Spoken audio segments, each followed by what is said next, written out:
Hello everyone, I am the storyteller. Tonight I'll tell you a story wrapped in snow and silence, an experience one man would never escape after accepting a simple job in a forgotten mountain village. So get comfortable, let the wind howl outside your window, and listen closely. This is what happened when the snow stopped falling and started watching. Welcome to the hollow winter. I arrived in the village of Dern with frost crusting the inside of my windshield, and the peculiar certainty that something in me had already died. The air hung heavy with silence, a kind that was not mere absence of sound, but the presence of something else, something that listened. The road had ended miles back, swallowed by snowfall too old and too thick to call recent. The land here did not yield to time, it devoured it. Locals told me the village had no phone lines, no internet. The mail came once a month. If the past thawed, Dern was forgotten in every sense but one. It remembered itself, and it did not welcome new stories.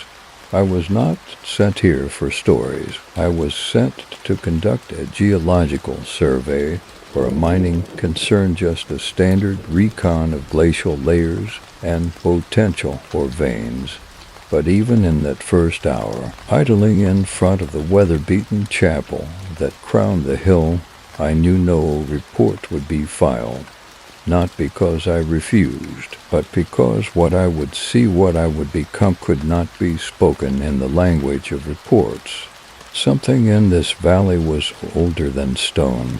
It knew the shape of thought and the smell of grief, and it had waited patiently for someone like me to arrive, and perhaps return. I met the first villager in a snowdrift taller than me. She stood as though she had grown from it, barely clothed in wool and ancient leather, her face etched like bark. When I greeted her, she only stared at me with a look I could not decipher. Not hostility, not confusion, something closer to recognition. The mountains loomed high above, ragged black teeth against a jaundiced sky. I thought of my father's stories of Appalachia, the way he used to speak about hollows that swore oaths to older gods. Dern felt like the grave of such a place, empty to people, but not a presence. Which family are you from? The old woman asked. Not moving, I told her my name, my profession, my reason for being here. She shook her head slowly, like I had answered a question she hadn't asked. No, not who you are, who you were. Before I could respond, she was walking, and I, because the air had turned strange and the cold had begun to hum, I followed. We passed dwellings that did not seem abandoned, and yet I saw no smoke from chimneys, no movement through windows. A carved pole stood before each home, painted and faded red and ochre, bearing symbols that might have been letters once or warnings. I would learn later that they were neither. We stopped before the chapel. Its steeple was split, a jagged wound pointing skyward. A large iron cross hung upside down above the door, black with age, but freshly scored with deep gouges. Something had clawed at it, something tall.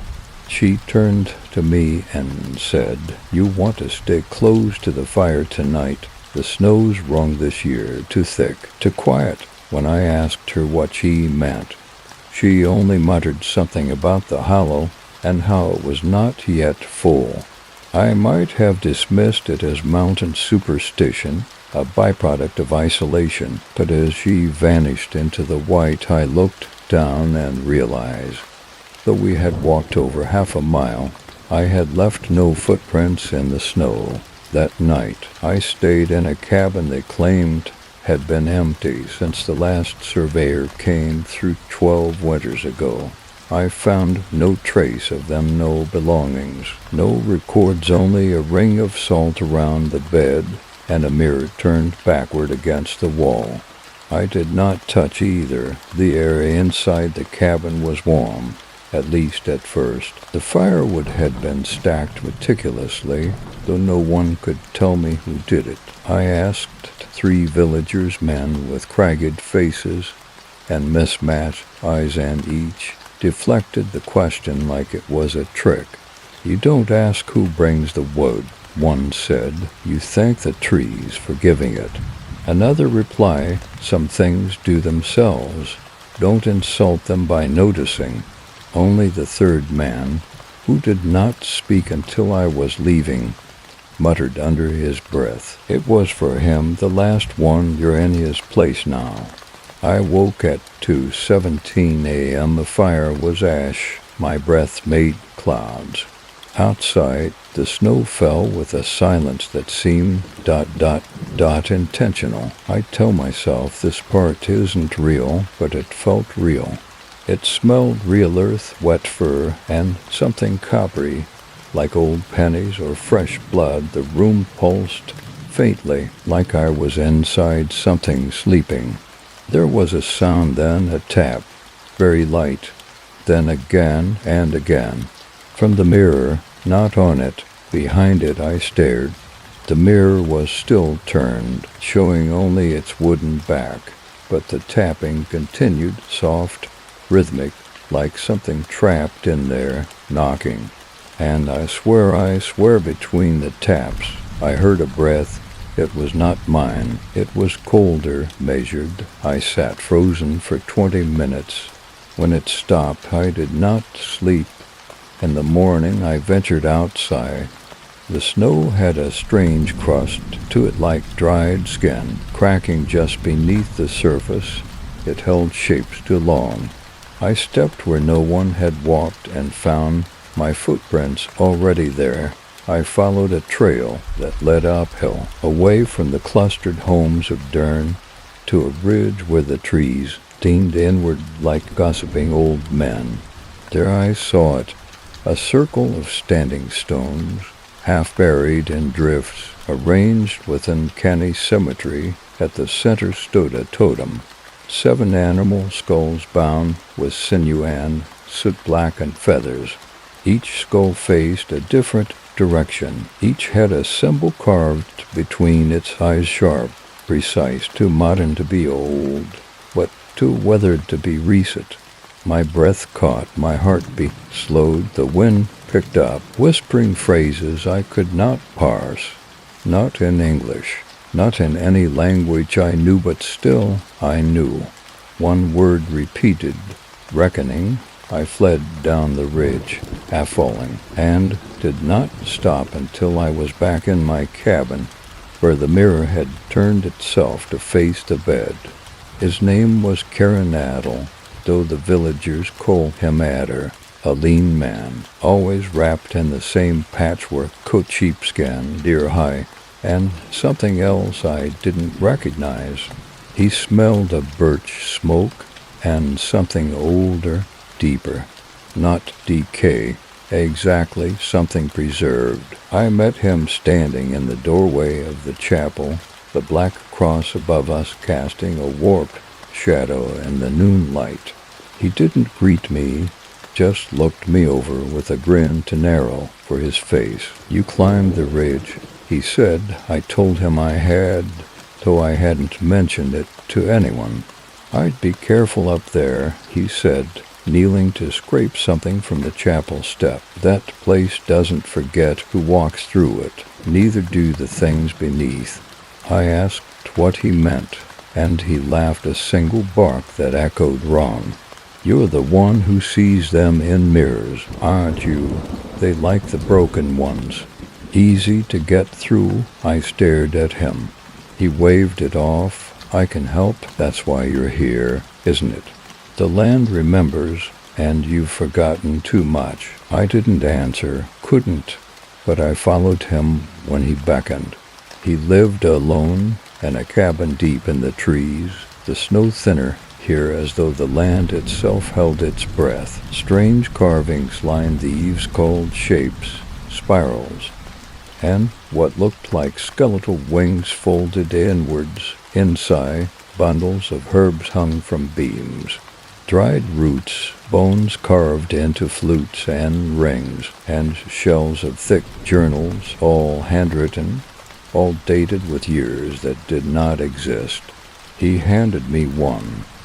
Winter 1870 to 1871, third cycle, and pointed to a passage he'd marked. When the hollow comes full, the old mouths open, not to speak, to consume.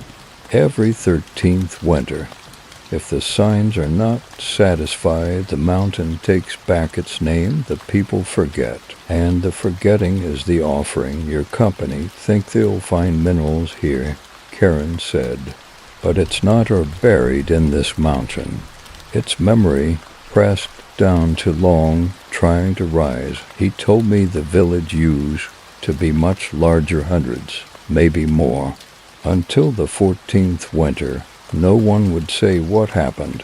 No one remembered, just gaps, houses with no families, names that didn't match graves. And you think this, hollow, it's a creature, I asked. No, he looked up sharply, it's older than that. Not a creature, not a god. It's the space in between things, a hunger that waits while we pretend we matter. As I left his home, I noticed something strange. My breath no longer fogged the air, though the cold was worse than ever. I looked back once and saw Karen's silhouette in the window, lit by firelight and moving. That night, the tapping returned, but this time it wasn't just from the mirror. It came from the walls, the floor, the ceiling. Like the cabin itself was hollow, and something inside it had begun to stir. I did not sleep, and when the morning came, I found blood on the inside of my window pane drawn in long, parallel lines, as if from claws.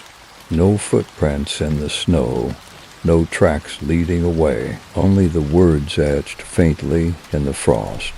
Cycle broken, memory rising. No one spoke of the chapel's basement. I only discovered it by accident or by design. It was impossible to tell anymore. The village had a way of showing me things when I no longer wanted to see them. The black cross above the chapel had begun to twist in its iron frame. I swear to God, it turned slightly each day. I started photographing it, but each image came back subtly wrong. Shadows bent the wrong direction, the sky too dark, too bone-colored. The entry to the lower level wasn't visible from inside the chapel. I found it after slipping on the iced stone and landing hard against the altar, which tilted just enough to reveal a recessive wooden trapdoor bound with leather instead of metal. Burned into its surface, the same spiral symbol I had seen in Karen Addle's carvings, a circle, then a spiral inside it. But unlike the others, this one bled a faint, reddish sap from the lines, something like pine resin, but with a metallic stink. I lifted it, not easily. It resisted like a living thing. The ladder beneath was older than any part of the chapel, bones lashed with rope. Not wood bones. I descended with a flashlight in one hand and a crowbar in the other. The air grew colder as I moved down, but it was not the cold of wind or altitude.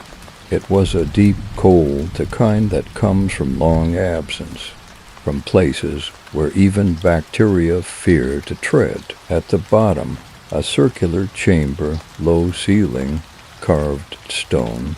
The walls were covered in writing, spidery scrawl, etched into rock by something not entirely human. Hands that shook, hands too long, fingers that didn't always stop at 5. In the center, a chair, ancient, iron, and a mask made of leather and polished stone. resting atop it. When I touched the mask, I heard it, not in my ears. Behind my eyes, a voice rustling like old leaves buried in snow. We did not forget, you were not taken, you left. The hollow remembers, then the flashlight died. And I saw them, not with sight, with memory, with a part of my brain that had no language, figures, tall, limbs like branches or antlers or fractures, eyes like mirrors that showed not reflections but regrets. They circled me without moving, waiting. I don't remember climbing out. I don't remember leaving the chapel. But I woke in my cabin, soaked in sweat, with the mask on my chest, and the word remains written on my neck in ash. I confronted Karen the next day. He didn't flinch, just stared into the woods behind me as if seeing something approach. You wore it, he asked. I nodded. You brought it back out. Again? I nodded. He closed his eyes. Then it's already too late. I don't recall falling asleep, only that the mask was beside me, and then it was not. I was in a field I didn't recognize, but my body did. My bones knew the curve of that ridge. My skin remembered the sting of that wind. Snow fell upward, not down. The sky pulsed, dim and blood-colored, as if some immense thing behind it breathed. In the field stood 3 figures. One was Karen, younger, but his eyes just as empty. The second was a woman I had never seen before, but I knew her. Her grief wrapped around my throat like a scarf. She was kneeling in the snow, holding something, a child, wrapped in burlap and wax paper still. The third figure was me, or it had my face. It spoke without sound. You offered us up. You chose forgetting. The land does not forgive. The wind howled. The snow reversed. I saw the chapel again, but older. Flames in the windows. Shapes silhouetted behind them, watching not with concern, but with ritual interest. Chanting low and rhythmic. Ash to memory. Blood to debt. One must remain. I reached out, and the mask was there floating. Turning, it landed on my face without hands, and the world turned inside out. I woke, gasping. The fire had gone out again. My hands were covered in something, mud or blood or both. There were pine needles in my mouth. Outside, fresh snow covered everything, but my footprints were already there, going into the woods. Later that day, I walked to the edge of the village and spoke to Eli Quinn, a newcomer like me, a geologist, green, bright-eyed, hired for drone surveying, my company's last hope for a clean report. He looked at me like I was a contagion. They said you've been digging near the hollow, he said. You shouldn't. You really shouldn't. You believe them? I asked. He shook his head. No, but I believe the snow. It keeps burying what doesn't belong. Then he pulled out a photo, showed me. It was an aerial scan taken 3 days ago. The center of the village glowed warm on the thermal camera normal, but the chapel, the ridge, and that standing stone circle, cold, black, void, no heat, no presence, just absence. They're not ruins, he said. They're scars, and they go deep, deeper than anything natural. He paused, looked at me with something like pity. Did you bring the mask back up? I didn't answer. That night, the village held a gathering. Not a church service, something older. They didn't invite me. I went anyway. They stood in a ring around the chapel. Fires lit in hollowed stones, animal bones burned. A child sang in a language I couldn't place higher, lilting, like birdsong made of knives. At the center, a woman danced barefoot in the snow, weeping. Her tears smoked when they hit the ground. No one looked at me. Not once. But when it was over, there was a new mark on my door, 3 vertical slashes, 1 horizontal. Karen found me hours later. I was shaking, trying to scrub it off. "You've been chosen," he said softly. "You'll see what the hollow really is. What is it?" I asked. His eyes were black in the firelight, a wound, and you're the blood that clots it. It was Eli Quinn who found the ledger. He brought it to me with shaking hands, his pupils like pinpricks and lips blue, though we stood beside a roaring fire. "I didn't dig for it," he said. It ... it was above the ground, sitting in the snow like it had been waiting. The book was bound in stitched scanole leather I'd ever seen. Its cover bore no title, just a pressed relief of a jawbone, upper and lower, human but elongated unnaturally, as if shaped to fit something that once spoke, but never breathed. Inside, handwritten accounts, each entry dated with impossible consistency, 13th winters, spaced every 26 years, each entry signed with a single character, not a name, but the spiral symbol burned into my mind. I read it all that night, candlelight stuttering with every shift of the wind. The ink changed color over time from black to rust to something like crushed lichen, and each passage pulled me deeper. We give what is owed, not life, not death, just memory, just forgetting, and it feeds. In return, the snow falls. The world does not burn, but it never forgives. The child must not be born with teeth. Teeth are the sign the mouth must stay shut. If it opens too early, the hollow will not wait for the right. Winter has a mouth it chews slowly.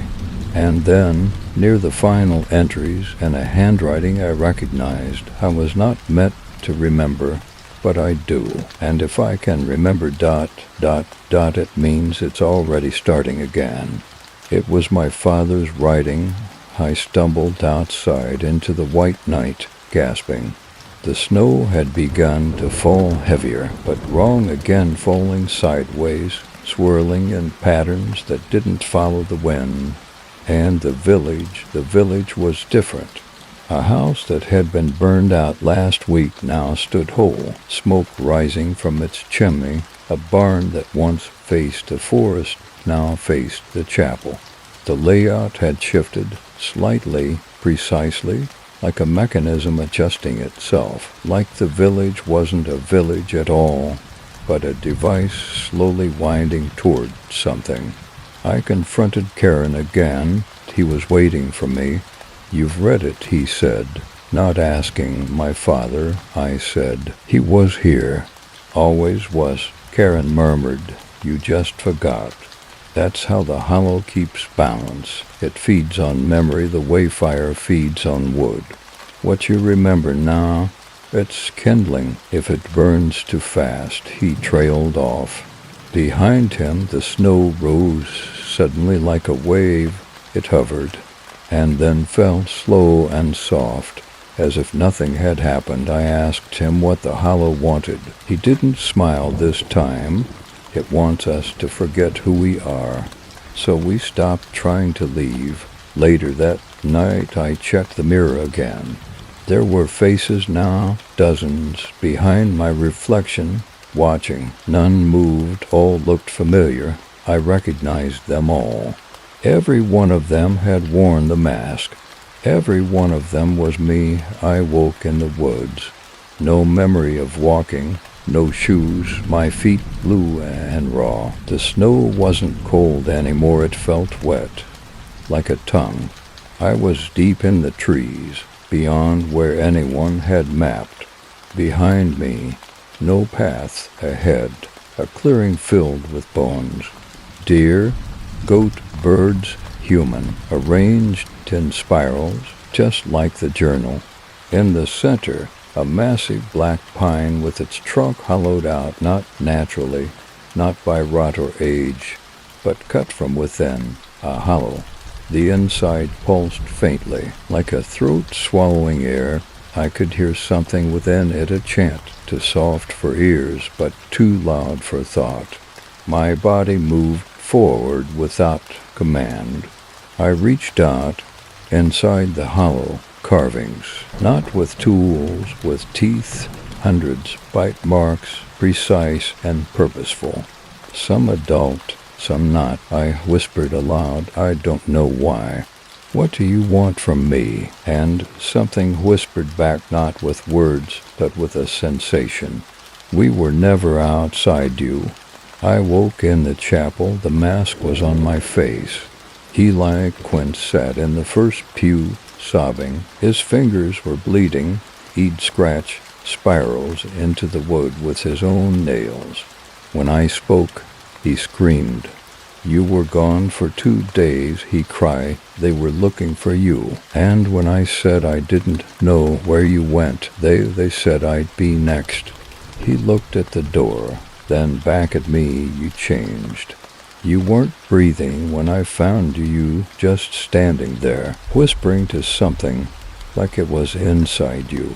He pulled something from his coat, a photograph, weather-warped, folded 100 times. It was a portrait, 3 figures, late 1970s. One of them was my father, one of them looked like me, and the third was Eli Quinn. But the image was decades too old, and Eli was crying now. I don't remember taking it, he said, but I found it in my pocket when you vanished. And I think I know where the next mouth opens. I couldn't stop shaking. My skin buzzed like I was full of hornets. Every light flickered when I passed. Mirrors refused to show my face. The mask wouldn't leave my side. Even when I threw it in the stove, it reappeared in my pack the next morning, covered in teeth marks, fresh. And the snow, it stopped falling, just hung in the air, frozen, still. Every flake pointing inward toward the chapel. The snow hung in the air for 2 days, without moving, not falling, not melting, just hovering silent and pointed like a question no one wanted to answer. No one left their houses, not even Karen. Only Eli and I moved, and we moved together back into the chapel. The black cross above the door had completed its turn. It now hung perfectly inverted, casting a shadow that twisted as it moved across the stone. Inside, the air was wrong again, still wet. The altar had been pushed back, as if someone or something expected us. I lifted the trap door.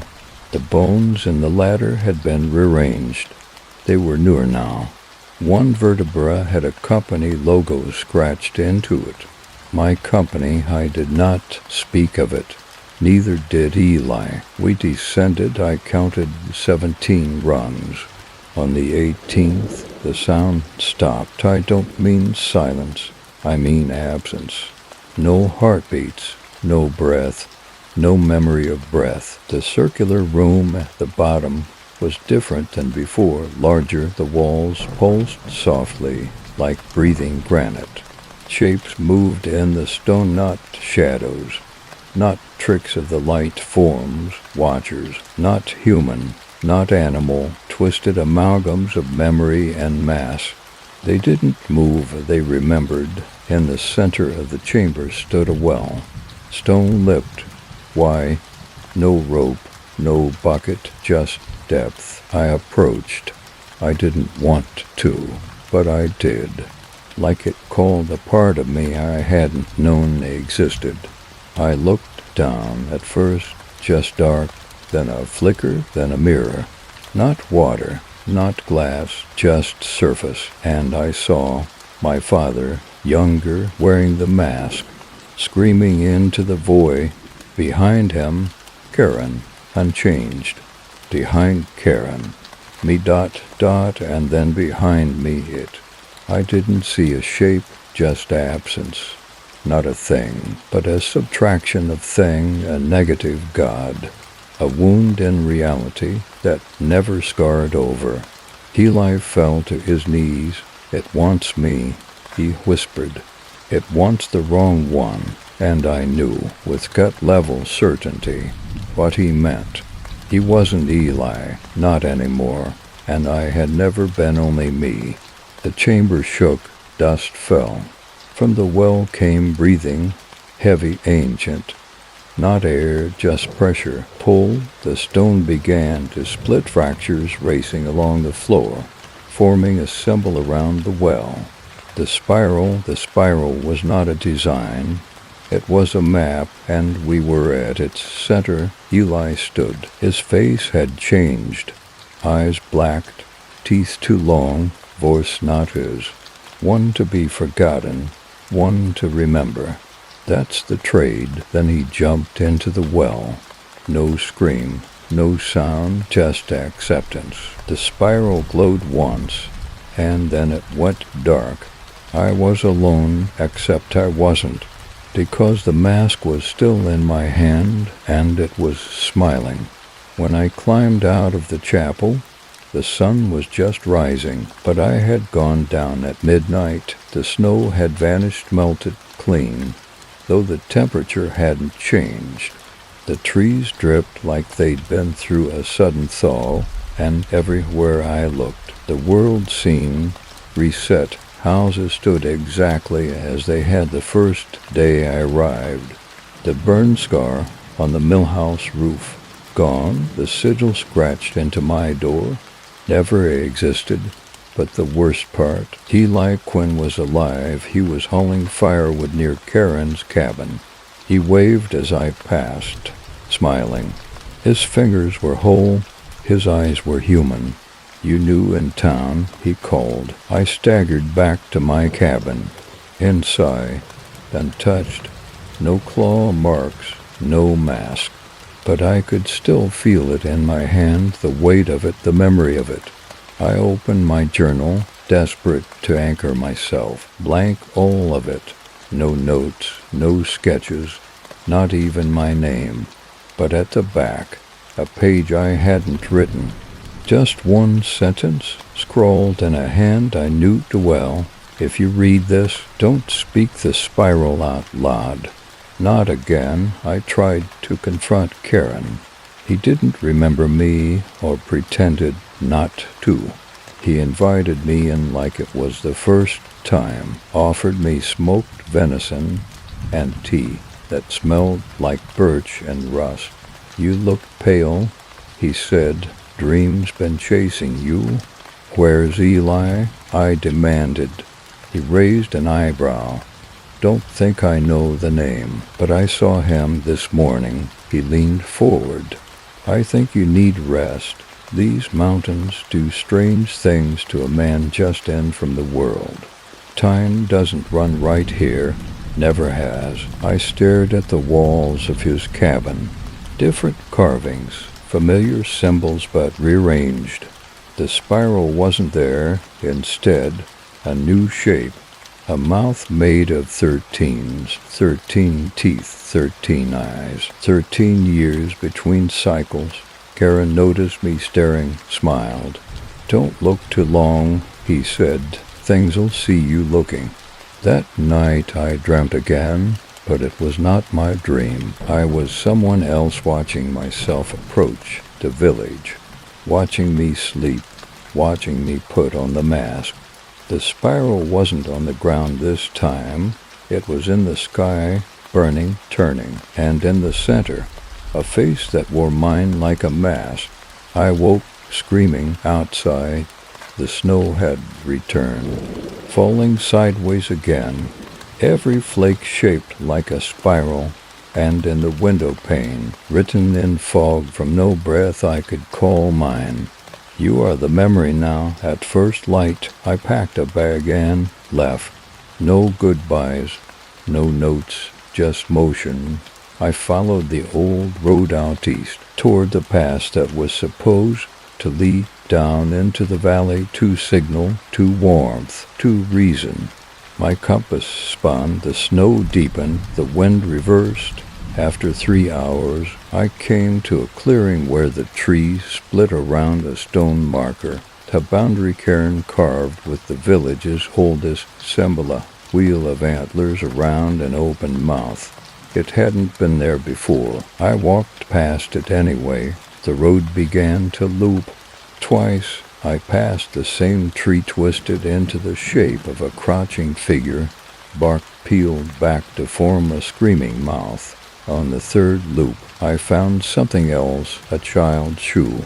Half frozen, familiar, I dropped to my knees, pulled it free.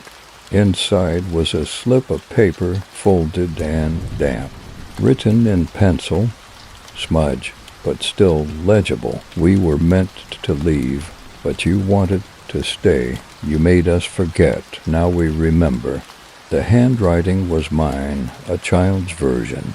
I ran, no direction, just away. The forest opened without sound. Ahead, a house, not a cabin, a home, suburban, brick, shuttered windows. My house, from childhood, impossible. Utterly, deeply, murderously impossible. I walked up to it anyway. Inside, exact. Wallpaper, photos, even the smell, dust, and mint. My parents' old chairs, the dent in the hallway where I fell off my bike. On the kitchen table, the mask, but not aged, not ancient, new, pristine, and sitting beside it. A photograph, me as a child, wearing it. The house began to groan deep with sounds from beneath, like the earth stretching in its sleep. Then, from nowhere and everywhere, a presence, not speech, not thought, just knowing. You made the first forgetting.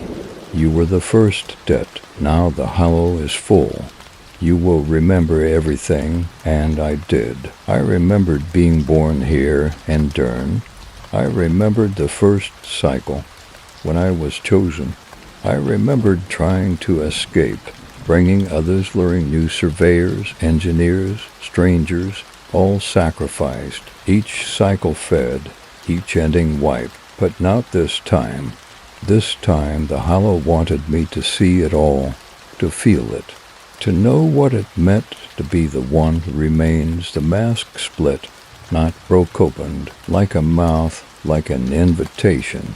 Inside, teeth made of bone, all mine, baby teeth, adult teeth, wisdom teeth, every tooth I'd ever lost. And behind them, a spiral, still turning endlessly. I didn't put it on. I couldn't. Because I remembered now. I remembered every time I had. 32 cycles, 32 masks, 32 selves, each one wearing it to forget, to survive. But not this time. This time I refused. I left the house, if it was a house, behind me, the structure sighed like lungs emptying. The world outside had changed again. No snow, just ash, falling in silence, covering the ground in white that wasn't cold. The village was visible in the distance, but inverted, upside down, dangling from the sky like a carcass hooked through its spine. I did not go toward it. I walked to the well. It stood alone now, where the chapel once had. Why? Waiting, inside. Not water, not shadow. Just depth. I spoke, not with my voice, with memory. I remember the first child. I remember the teeth. I remember what we gave. But I won't give it again, the hollow answered, not with threat, with understanding, with affection. You were always the mouth, we were only the hunger. You fed us with forgetting. Now feed us with truth. And it showed me all of it, my father. Not a victim, a willing priest, Karen. Not a man. A mask worn by the village, passed down, Eli, not a person, a mirror sent to see if I'd remember this time and me. Not a surveyor, not a scientist, not a man, a vault, a sealed chamber of ancestral memory, built flesh. I fell to my knees beside the well. My skin cracked, light poured out, not gold, not white, just remembrance. My bones hummed with it. My blood whispered, "You were the hollow's first story. Now be its last." I looked down the well. The spiral blinked once. I jumped, but this time I didn't fall. I opened, and the hollow rushed in to meet me. I was not dead. There was no death, not where I had gone. Only memory, folding inward, compressing. I saw the village as it had been 100 times over. I saw it built, burned, buried, reborn. I saw every child given, every face forgotten, and always beneath it all, me, the one who stayed, the one who remembered. The mouth, the hollow, did not speak in words, it spoke in weight. I felt it settle inside me, not as a presence, but as function, a role older than language. The remember. When I woke, I was in the chapel again, except it was not a chapel. It was a circle of standing stones. The roof was gone. Snow fell again. Normal this time. The black cross lay shattered at my feet, its spiral center hollowed out. Villagers stood around me, but none approached. They looked at me the way you look at a storm forming. Karen was among them, but changed, older, quieter. He nodded once. You didn't choose forgetting. I didn't speak. My voice was too large now. To why it would break them. Eli wasn't there, because Eli had never been. Not really. Just a shape to test the cycle. They buried the mask at the ridge that night. I watched. The soul took it hungrily. Not because it was sacred, but because it was spent. The hollow had eaten what it needed. Now it slept for 13 years, and I would be its warden. I write this not for you, but for me, when I forget again, because I will. That is the rule. Memory must bleed slowly, or the world breaks. If you find this journal, if you wake with ash in your lungs, if you see snow fall sideways, don't look for the village. It will find you. Field notes, audio transcript, recovered. No trail markers, no signal. But satellite LiDAR showed anomalous ground, shift patterns, spiral formation natural. They said, I don't buy it. Arrived at Radio 700, fog unnaturally thick. Air still, snow is ... crystalline structures to perfect. Doesn't melt, dust hovers. Caught a flake on my glove, it moved. Not from the wind, away from me, found structures, low stone ruins, foundation level, spiral pattern across a wide radius, burn marks, bones, old, located central pit or well, no bottom reading, rope lowered 300 feet, never hit base. There's something etched on the stone lip writing, not Latin, not anything modern, looks ... burned into the rock. We are the silence between memory and forgetting. We are the ones who stay. Getting a weird pulse on thermal, not heat, not movement, like ... breath. Retrieving core samples now, long silence. Wait, there's something here, a mask, still warm, bone white, looks new. God, there's end of recording. Final report, Morgan, K. Silas. Status, missing. Last known coordinates triangulate to an area now, registering as known terrestrial, void on satellite imaging. No further expeditions planned per agency order. Designation of this sector has been reclassified as unsurveyable terrain. Local name redacted, but the snow still falls, and somewhere underground the spiral begins to turn again.